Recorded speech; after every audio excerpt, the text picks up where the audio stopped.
Hello, everyone, and welcome to this edition of AACRAO's Credential Chats. We are welcoming back a repeat visitor, Joseph Lafrican. He is the Director for Instructional Design and Assessment for the Maine Community College System.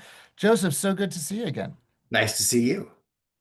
And Joseph had a chance to briefly collide with you at the AACRAO and AACRAO co-produced Convergence Conference recently.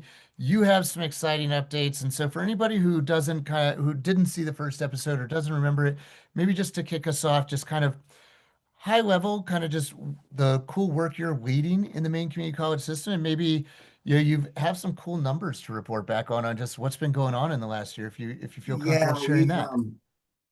we have been fortunate enough to be given some healthy grant money, and a lot of that money is going to workforce development. And so in this last year at our colleges, we've trained 8,350, give or take, non-credit learners.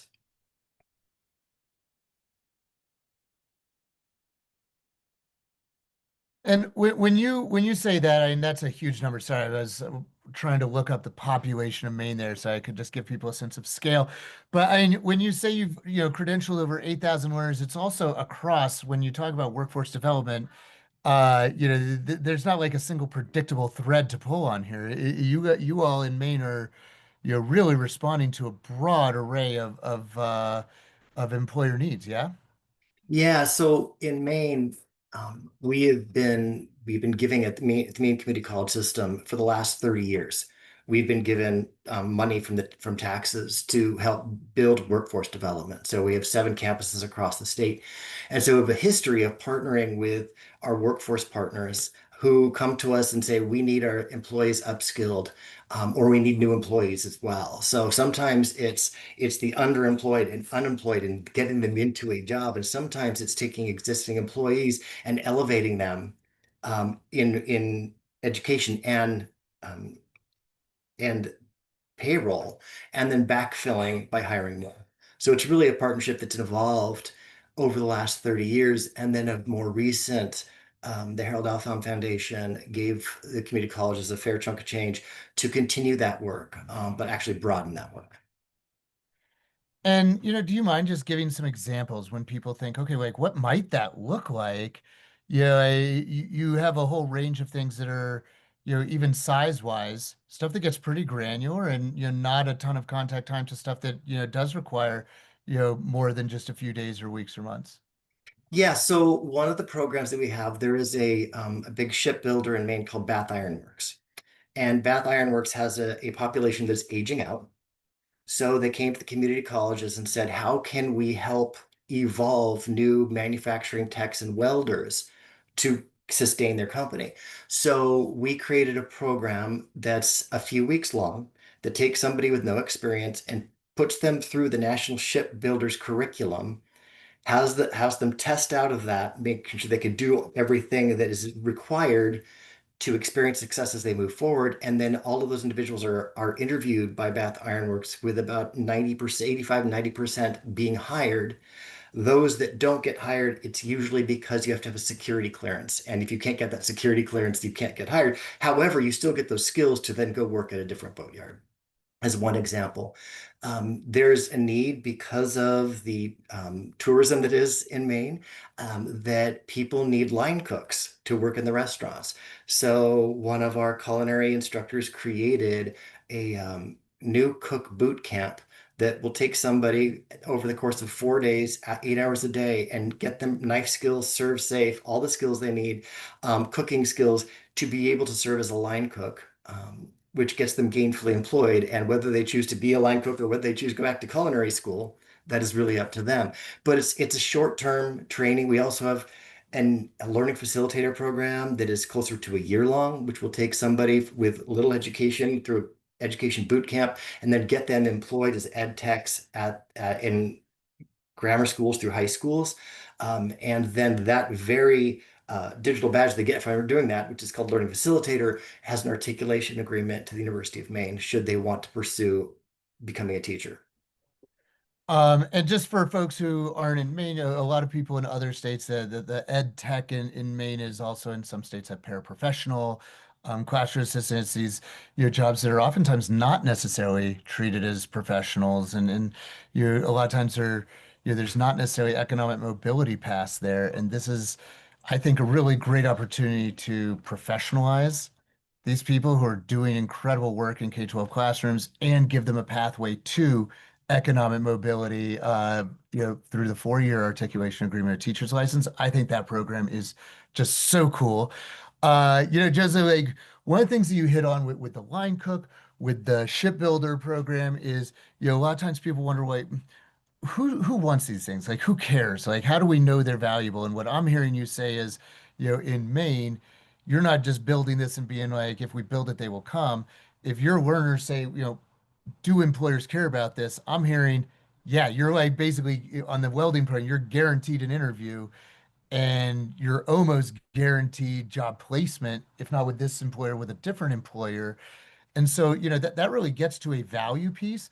But I also want to kind of hammer on, you have a phrase that that I love that you say that hits on, well, how do people trust it? So, okay, on the learner side, I'm investing time, maybe, taking on student loans or using savings to apply for this.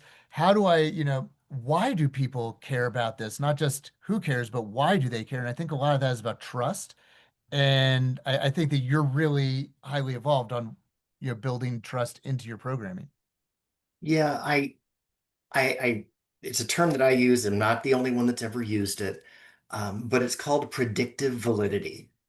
And so the training that we give is predictively valid, predicting your success as you move forward.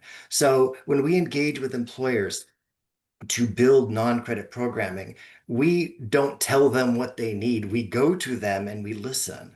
And what are the skill sets, the behaviors, the knowledges that this person needs to evolve to be able to experience success in your business or in that area of practice? And so that becomes the learning outcome for the curriculum is what are those skills that they need? I mean, it's the reason we teach English 102 before we teach English 101 before we teach English 102. The skills you earn in this class is supposed to predict your success in the next. So when we're going into workforce and we're looking at what people are genuinely needing, it is listen to what they're asking for and then go revisit what they're asking for. Because there's times that the technology changes and we want to engage with that employer to say, hey, we need to change this curriculum because what we need from them is changed. Mm. And bringing that sort of, ACRAO member lens of, learning records need to be trusted. They need to be verifiable. They need to be valid. And I'm hearing you say like that's one of the reasons ours are trusted is because we do ensure this validity through, clear, measurable learning outcomes and that we're assessing them. That that if somebody has this, it's because they met the learning outcomes. Yeah, it is all about demonstration. I mean, how are you demonstrating that skill set? And in the case with the BIW example, they're doing the welding. They're learning how to do it. They're demonstrating that skill set. In the new cookbook boot camp, it's the same thing as far as except using knife skills.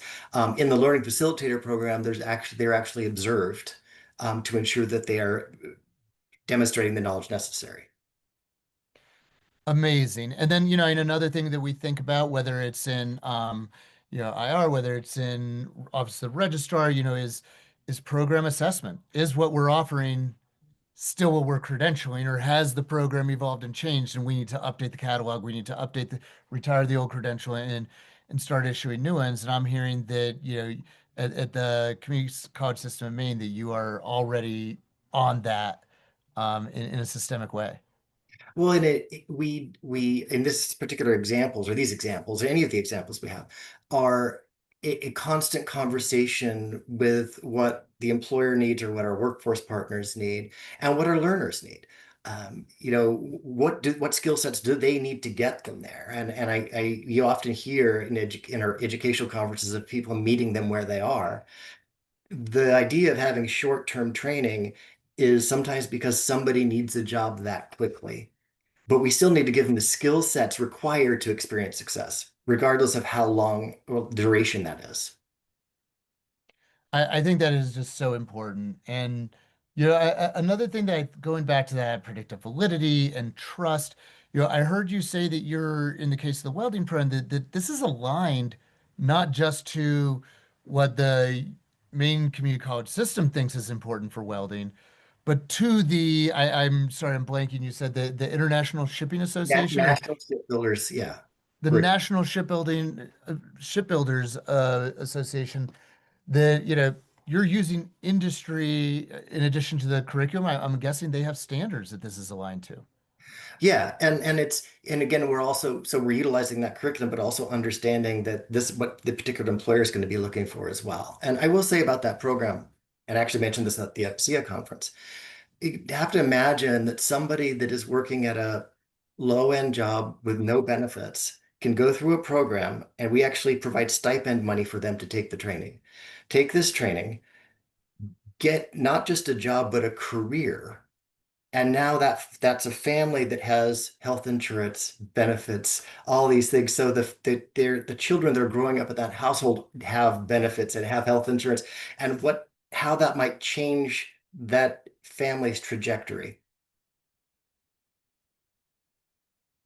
And as somebody who may not have otherwise interacted with the community college system, having a positive experience, I imagine that there's longitudinal benefits to that as well.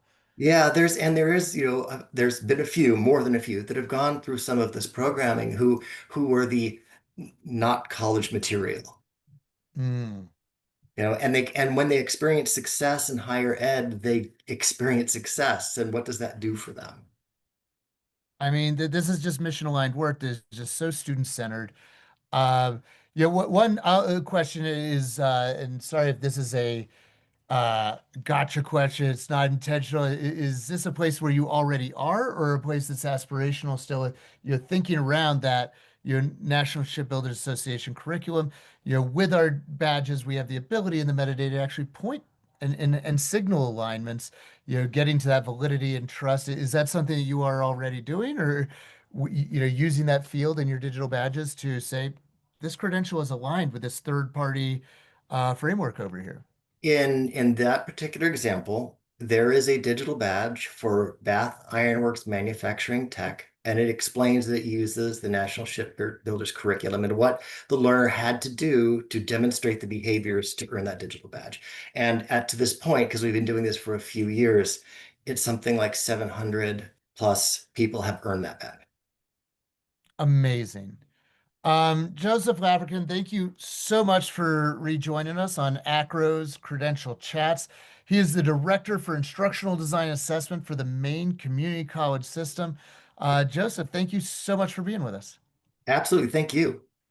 And thank you for taking the valuable currency of your time and engagement to join me and Joseph on AACRAO's Credential Chats. Until the next time, have a badge-worthy week, everybody. So long.